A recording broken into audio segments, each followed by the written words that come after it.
Habitantes de la Magdalena Contreras reciben apoyo para seguir protegiendo la zona boscosa de la alcaldía, y aquí está la historia.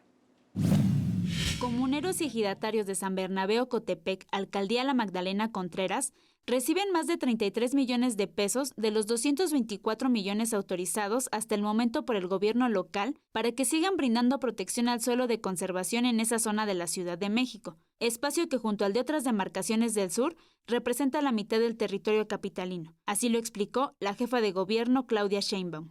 Primero, un apoyo económico de 6,000 pesos, ¿es cierto?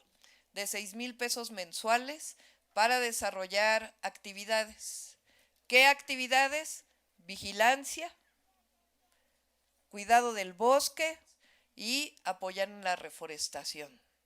Y es que la mandataria local aseguró que es la obligación de los casi 9 millones de personas que conviven en la capital proteger esta zona en la que, de acuerdo con biólogos, está representada el 12% de la biodiversidad del territorio nacional. Incluso, algunos aseguran que también el 2% de la biodiversidad de todo el planeta.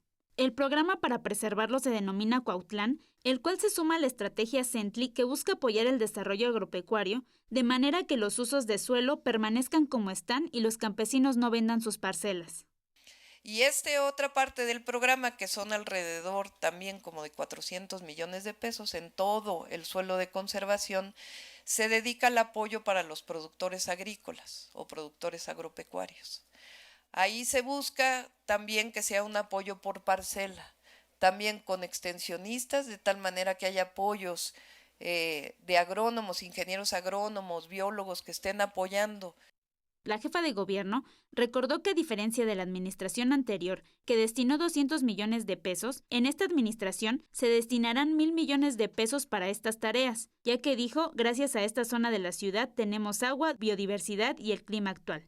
Además, señaló que los comuneros y ejidatarios contarán con equipo para desempeñar sus labores y con el apoyo de profesionales técnicos. Gloria López, 21 Noticias.